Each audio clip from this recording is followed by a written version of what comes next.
Ајде пак ВМРО со ВМРО. Честно е, коректно е. Еве денеска излезе во текот на денот една анкета во која што вашата политичка партија ја оквалификуваше на начин како што ја оквалификува. Политички фолклор и секако. Ако ја споредите анкетата која што од истиот медиум е испорачана пред една година и сега, значи ВМРО со ВМРО, сега имаме подобар процент. И премиерот Мицкоски, и в перформансите на владата, впрочем, секој здраворазумен човек тоа го знае. Затоа ние се споредуваме со нас. Со вас не може да се споредиме, зашто нема споредба. Зашто ако фатам да споредувам, некој ќе се навреди тука. Аз сум коректен, културен и не сакам да идеме во тој контекст. Сега ајде вака едно реторичко прашање. Ако на платата, на даноците и на царината, споредено визави предходната година ВМРО со ВМРО, е за стотици милиони евра повисока, за ваше време да не коментирам, исти се вработените, исти се луѓето, никој не е избркан, никој не е ново вработен, тогаш каде одаде парите? Значи, нели е логика тука? Приход и расход. Ако е возможно за 2 години да имате стотици милиони евра плюс наплата, значи некаде тие средства завршувале.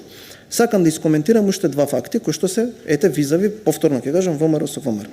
Еве АА програмата, имам ваков договор, 5 години ќе се исплати една друго, ве замолувам, ние сме многу транспарентни, проекти.gov.mk. Еве ја ви се нудам. Повтор пат во ова собрание како колеги. Изберете вие општина. Која сакате? Вие, ваш колега, земете картата на Македонија и ако сакате случајно со прст погодете. Јас ќе ве однесам. И ќе прошетаме, јас лично да ви покажам каде се парите од државата кој што им помага на општините. Која општина вие сакате? Вие изберете. Кај сакате там. Јас ќе ве однесам да видите каде се парите, зашто малку е вулгарно кога зборувате, не конкретно вие, туку како група, како политичка партија, каде се парите. Јас ќе ви покажам каде се парите. Ете вие изберете општина. И друга работа. Илузорно е. Па дозволете да се изразам и на еден слободен начин како што јас се чувствувам. Безобразно е да зборувате за јавен долг.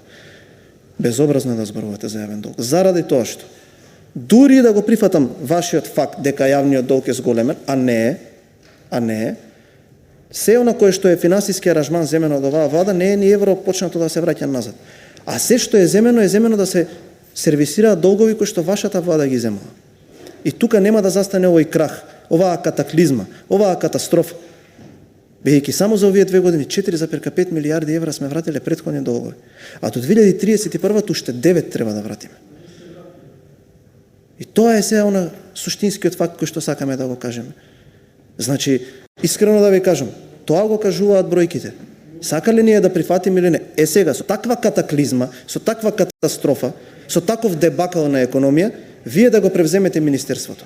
7.000 денари повисоки пензии, да ги покачите платите во образованието, во здравството, во одбраната, во МВР, во администрацијата, секоја можна ставка да е покачена, да се реализираат 6 автопати, да се зборува за брза пруга, да почнат да се градат 3 болници. Да, точно е, 3 болници ќе се градат. Нека е Ирлија, нека е Зубово, само дај Боже да се гради.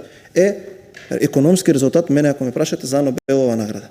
Но тоа ќе го ставиме на слободно толкување. Вие кажувајте го тоа што го кажувате, ние ќе го кажуваме и ќе го работиме тоа што го мислиме. Затоа анкетите кои што излегаа во текот на утрената ќе бидат такви. Сега дека не го прифатиме фактот дека во суштината, во економијата и во финансиите постои сето тоа кое што ќе го кажете, вие да го имплементирате во реалноста, не можеме да очекуваме дека на крајот од денот резултатите и на анкетите и на изборите ќе бидат подеднакви. Благодарам.